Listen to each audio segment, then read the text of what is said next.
All right, in this podcast, I'm going to be going over an amazing red Garland transcription. This is going to be an analysis that I pulled directly from my brand new Improvisation Mastery Specialty course. This is going to be over a tune called A Foggy Day off the album called A Garland Full of Red. You definitely don't want to miss this. If you're interested in getting the discounted release of the Improvisation Mastery Specialty course, go to jazzpianoschool.com/improv. With that being said, let's dive right into this transcription. Here we go. All right, we're going to be going over Red Garland's solo on A Foggy Day off his album. Great album that everyone should check out, A Garland of Red. So this is a fantastic tune. Red starts his solo here over the C major 7, and he does something interesting. I shouldn't say that interesting, but he walks down to the 3rd here. Very classic. But this little kind of ditty right here, that's just not really played much in bebop. Usually if you walk down to the 3rd, for the most part, you're going to hear that, like an arpeggiation of a rootless voicing. But he goes down to the 3rd and then up to the 4th, right? So he kind of has this like more modern chord, which is really cool to start it off. So I love that there. He just goes from essentially on the G7 chord, the 13, down to the 3rd, and then he has a nice little triplet in the middle. Back down to the 3rd, which I really love. Again, utilizing this augmented 5th here, right? And then check out this chromatic pattern leading into the C major. Love that. So, I mean, great stuff there to take away. Just leading down into the 5. I just love that line in particular. And then he just ends it with a nice C major triad over the C major chord. Right, so he doesn't hit a chord tone here on the G7 chord, right? He kind of has a delayed resolution to the beat 3, which is the B natural, and then chromatically resolves to the 5 of the C major with a nice C major triad. Really cool stuff there. Goes to the E flat diminished chord here. He actually just rests on that whole chord, right? A great utilization of space. So again, take full bars off, right? Take full bars off from your solos. Really, really cool thing. On the D minor 7, starts his line on the upbeat. Really cool line here. He was thinking blues scale here, definitely. So he starts on the C blues scale. Again, just a 2-5-1 in the key of C. So he's going 1, essentially the full major blues scale without the 2 here. He just kind of skips that. He just goes right to the flat 3, right? 3, and then kind of just chromatically walks up. So the full major blues scale is that, but again, you can just add some chromaticism to walk up to the 5. So love that line. Got a nice little triplet to start his line this time instead of on beat 2. Right? Again, still thinking about like C bluesy stuff here. Right? Again, you might say like, where does this come from? That's just C blues over the G chord, right? Right? And then he kind of goes into the C chord here. So anytime you have like a 2-5-1 in any key, you can always bust out the blues lines. Let me see. And then approaches the major 7 here of that C major chord, right? And then walks up. Now check this out. Right here, sharp 11, 7, and then goes down to that, essentially that B flat. Now what's happening here is you're like, wait, what's going on? Right, so he has this. Now that B flat essentially is the flat 9 going into the A7 chord. Just like Miles did a lot, just like a lot of bop players, they would kind of give you a taste of what's to come. So he leads down into that flat 9 of the A7 flat 9 chord, which comes in the next bar. So you hear it, and then it happens, which is a really cool effect for your improvisation. Again, leaves lots of space. Really cool thing. He leaves 3 whole beats of space. Starts his line with a triplet. Again, you can play around with starting your lines with triplets or starting a triplet on beat 2. So he has, funny thing enough, he goes down into a natural 9 now. Right? So he goes, instead of starting his triplet line with a flat 9, he goes natural 9. And then continues down in another delayed resolution, right? He starts his chord scale above, half step below, and then hits his chord tone on beat 2, right? Delayed resolution to the 3rd there. Right, so he has bebop approach, hits his chord tone, jumps down to the 5, And then full 4-note bebop approach into that D natural, which is coming right there on the G7. You see that? Right, so 4-note bebop approach into that G7 chord. Really cool stuff there. So he had one connection note, which was the A there, right, which goes up to that 4-note bebop approach into the D. Now he has a triplet, 2 triplets stacked back to back, right? So again, lots of triplets you're seeing here. Triplets are a huge thing in bop. Definitely add them in. Start your lines with triplets, put them in the middle, put them back to back. So he has great line to take away for a 5 chord going to another major chord, or in this case, a dominant chord, right? So from the 5 leading down into the 3. So he's doing a triplet for the 3, 5, 7, flat 9, sharp 9, flat 9, 4, or excuse me, 7 of the chord, and then approaching the 5 of the 1 chord, or in this case, another dominant chord, which is the 5 of that chord, right? So, and then he adds another bebop approach. So once he hits that G, another bebop approach, chord scale above, chord scale below, half step below, into that 3rd, right? Then he just has a little lead in here. Again, another triplet. So again, for the most part, triplets are going to be outlines of chord tones, just like that. So outline like of a rootless voicing. 3, 5, 7, 9 is a lot of the times what you're going to see for triplets. Just like this was 3, 5, 7. He went to the flat 9 over the G7 in that instance, 2 measures ago. But in this case, over the G minor, he's going to the natural 9. So really cool, just systematic process for using triplets. You can do triplets really 3, 5, 7, 9, 3, 5, 7, flat 9. And do use that line like he does there. So now for the first time, he has a 16th note pattern. So he has 3 E and a 4 and 1, right? Oh, sorry. Right. So the first time he has a 16th note ornament, right? That's the very first time. It sounds really, really great. And he's messing around with the flat 13 over the C7. Into the natural 13, 3, sharp 9, flat 9. So it's kind of like using the half whole scale a little bit, right? He doesn't have the G natural there, but he has the flat 13. Right, really cool line there. Let's get that resolution going. There's the resolution into the C over our F major 7, so that 2, 5, 1. Okay. And he just comes down chromatically, starts another line. So notice how he leads into the B flat now, right? So he kind of has this little approach here. Changes his scalar motion, right? Because now you're on a B flat 7 chord, so he's hitting that 7 now. Again, all diatonic motion here, no bebop approaches. 7, 1, 2, or 9, right? 13, 5, root, 7.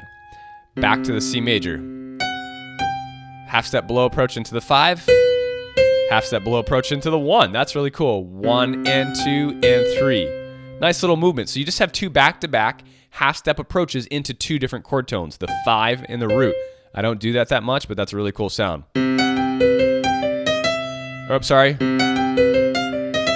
Really cool, nice movement there. Again, uses that approach there to get into the, well, does he? Let's make sure. I'm assuming he does. Yes. Down into the 5th of the A7. Right, so you can use this approach. You can use that approach for your major chords, your dominants, right, to hit the 3rd. But you can also use that same approach to get into your 6 chords, right? So in this case, we have the A7 chord, which is the 6. Leaves more space. Again, starts on the upbeat. Really great rhythm to start on for your lines. Start on the upbeat. It'll give it a little more pop, right? Now, what did I tell you, right? 3, 5, 7, 9. Lots of 3, 5, 7, 9s. You're going to see a lot. There's no triplet here. It's just all 8th notes, but it's the same pattern always. So this is kind of interesting. He goes up to the 9, goes down to the root, and then goes to the flat 9, and then starts to go, like I would assume this was kind of like he was thinking more G7 here already, hitting this B natural. Hits the flat 9 on the downbeat. And And then this is going to be a big delayed resolution. Finally hits the third on beat 3. So that's where he's come to aligning his chord tones on the downbeat is on beat 3. So he has flat 9, right? And then that probably leads down into the 5 of something else, the next chord there. Whoops. Got to go to our next page here. Yes, leads down into the 5 of the C major 7 again.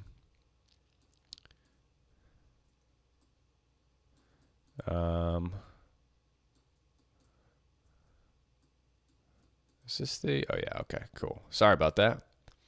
All right, let's keep going here. So that brings us around to essentially the top of the form again, right? So now we have this. He does kind of like a similar line the way he started the solo before. So again, 5 with those octaves. Again, a really nice texture. Leave some space on the A7. Same exact line there, right? But now he has a triplet starting on an upbeat. So again, he just leads a little. Here's your minor 7 rootless voicing. He leads in with a half step below and just outlines the voicing and then comes down to the root. Very, very classic bebop lines here. Again, very common language you're going to see in bebop all the time. The more you can kind of take away these lines and movements and understand what's happening here, the better you're going to be at playing bebop and utilizing these lines. You can practice them to your heart's content, and I highly recommend you do. Here he starts again with a triplet down to the 3rd. So he has a delayed resolution to the 3rd on beat 2, right? Great line there, right? You should move this through the keys. Just check it out. Starting with a triplet, down into the 3rd, jumps down to the 5, outlines up to the A flat, which is the flat 9, and then leads into the 5 of the C major 7, right? Double chromatic there, leading into the 5 of the C major. Again, so many times outlining the rootless voicing, going 3, 5, 7, 9 in a triplet fashion. Right? Let's check this line out here. Really great line here. Approaching the 5 just with some diatonic motion, a whole step. Leading down into the 3rd. Again, 3 or 5, 7, 9. He loves this 5, 7, 9 motion, right? Flat 9, obviously. I shouldn't say obviously, but flat 9. So again, this is a very common thing for Red to do. 5, 7, flat 9, and then a double chromatic into the 5 of the next progression of the next chord, right? So now he leads into a triplet, which is a really cool effect, going to the 5. Again, 5, 1, 3, just outlining the chords. So that's a great texture as well. You can always outline the chord just without the 7th, right? That's what he does there, okay? Moving on to this G7, starts up really high, right, on the flat 13 or the sharp 5, whatever you want to call it, right? Goes down to the sharp 11, 3, flat 3 or sharp 9, I should say. So again, 1, 2. He uses another 16th note ornament here. This is only the second time he's using 16th notes. So he uses a 16th note ornament, right? Starting on the 1, 2, 3 E and a. So 3 E and a 4 and 1 E and a 2. Really cool rhythmic phrase here, actually, that you should probably jot down and make note of. So you have in this G7 bar, you have 1, 2, 3 E and a 4 and 1 E and a 2, right? Really cool rhythmic rhythms going on here, especially. So again, here's our G, 1, 2, 3 E and a 4 and 1 E and a 2 and 3 and 4 and. Really cool rhythmic phrase there. So again, 1 E. Really great stuff. Now let's check out this line over the C7 chord. He has a lot of extension here. So he has, essentially he's probably thinking more altered scale extensions. Here's your flat 13, flat 7, flat 13. Again, this is a very common altered chord. He's just outlining an altered chord, essentially. This happens all the time in jazz. So just outlining or playing around with your altered chords, especially with the flat 13 and the flat 7. That line in particular for your altered stuff is really, really important. Like, and that's what he's doing here, right? Is that what he does?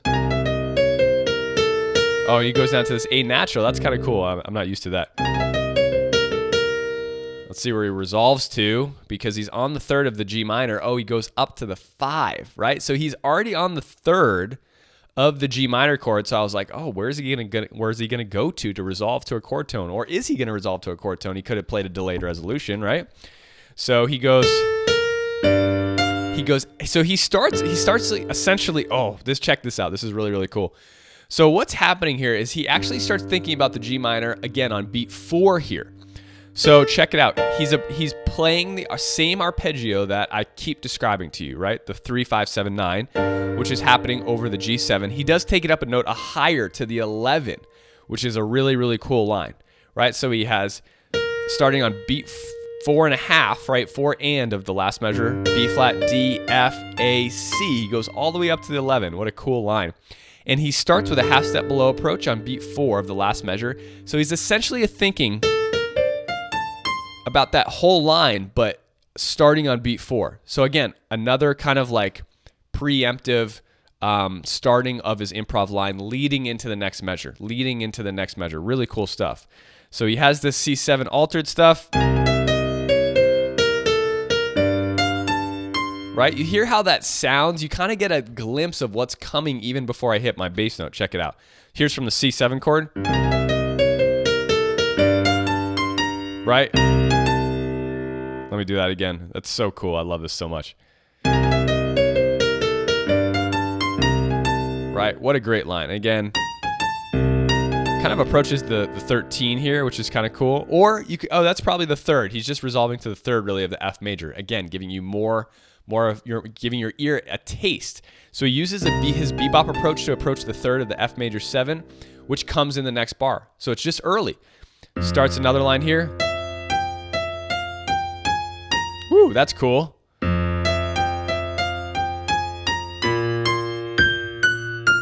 Really cool. Let's check this out. Again, same exact stuff he's doing here. All he's doing here with this, you would think, how is he playing A flat and B flat, or this A flat over an F major 7? But the A flat set is the 7 of the B flat. So he's just preemptively using the next chord scale to play over that, to play the B flat 7 chord, but starting it early. It's such a great texture. He uses it over and over and over again. B flat, Mixolydian. Lands on the flat 9, resolves into the 9, goes to the 13, and then finally hits a chord tone on that F, right, on the downbeat, right? Such a cool line. Right? How cool is that? Let me just make sure I'm reading these ledger lines. Is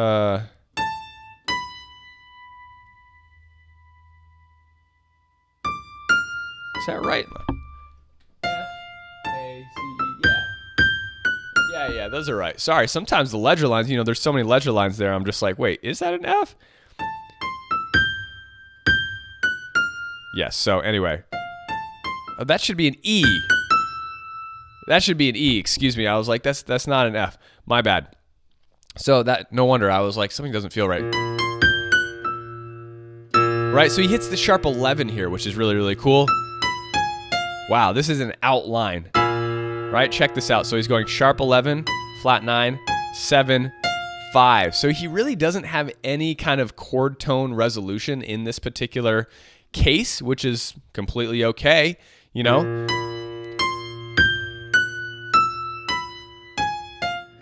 So he's essentially outlining this voicing here, which is a super cool voicing over a B flat. Sharp 11, B natural, flat 7, 5, right? What a cool line. Then we get to the C chord here. I'm going to make sure I read my ledger lines correctly this time when they get so high. So again, he has D flat. So a nice little triplet starting on the flat 9, sharp 9, flat 9, 7. More chromatic motion. This is a cool chromatic line. I actually don't use this much. right? So again, starting from the 7, going down chromatically to the half step above, and then dropping down into a double chromatic to lead back into the 5. Woo! That's a cool line. So again, or you could do it like that, or you can come all the way down chromatically. Right? Such a cool line there. But again, he does start with the flat 9, sharp 9. So again, this particular pattern, very, very common in bebop. Oscar uses this a lot too. Again, root, 3rd, 5, 7, 5, approaching the 3rd, leading into the next chord. So again, in this case, the C major, that E natural is the 3rd, resolving to the 3rd before the C natural hits. And then he has going to the A7, right?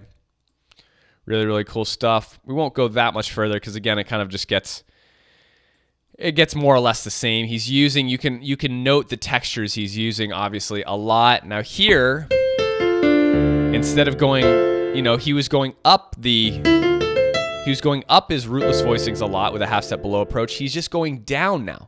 So you can reverse the ways that you go, right? So he goes, that's a cool line. So he has, again, 2 triplets back to back, 1 and 2 bullet, 3 bullet, 4 and 1. 1 and 2 bullet, 3 bullet, 4 and 1. And then another triplet on beat 3. We actually haven't seen a triplet on beat 3, I don't believe.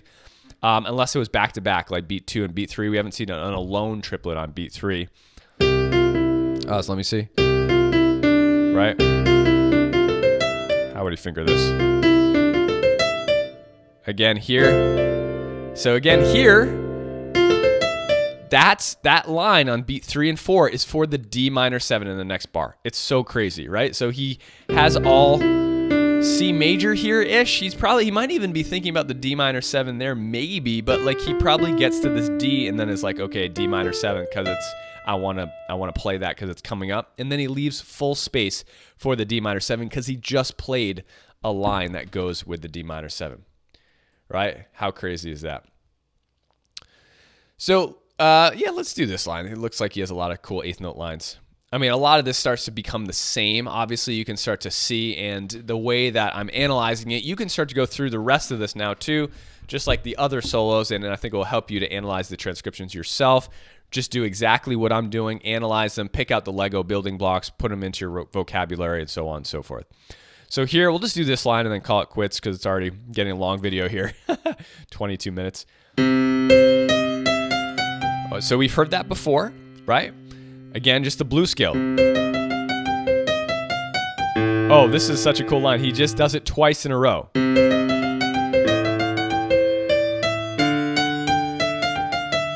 Right? And then he changes it slightly at the end there after the 7. He kind of hits this F natural actually over the D7 chord, which is kind of funny. Right? So he's kind of thinking just all C there. That's why he's playing more with the F natural leading into the E natural there. It's kind of like all C, right, for the most part. But I love this doubling up of the same exact line. And it's displaced rhythmically. So he starts 1 and 2 and 3 and 4 and 1 and 2. So the line starts on a different note, on the second note instead of the C, right? A lot of times when lines repeat, if you have an even line, it'll line up with the beats, but because this is kind of like an odd meter line, right? It's going to start on the next note, and if you keep playing it, it'll start on the next note, like it'll start on the E natural the next time. Really cool.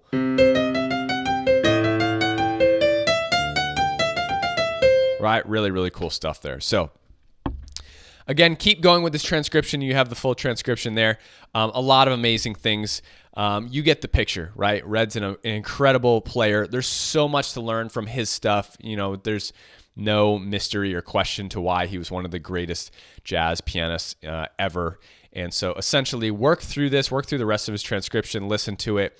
Look at his other transcriptions too. There's so much to learn, like classic bebop stuff happening in a simple way that sounds fantastic. Okay? Hope you guys enjoyed this. Check out the rest of his stuff, integrate it to your playing, and I'll see you later. All right, well, I hope you guys enjoyed that episode. Don't forget to go to jazzpianoschool.com to check out all of our free, amazing education, all of the free podcasts, blogs. We do have a membership if you're looking to take a next step forward with us, get access to over 1,000 different jazz piano videos, playbooks, mini courses, a main course curriculum, success path, and so much more.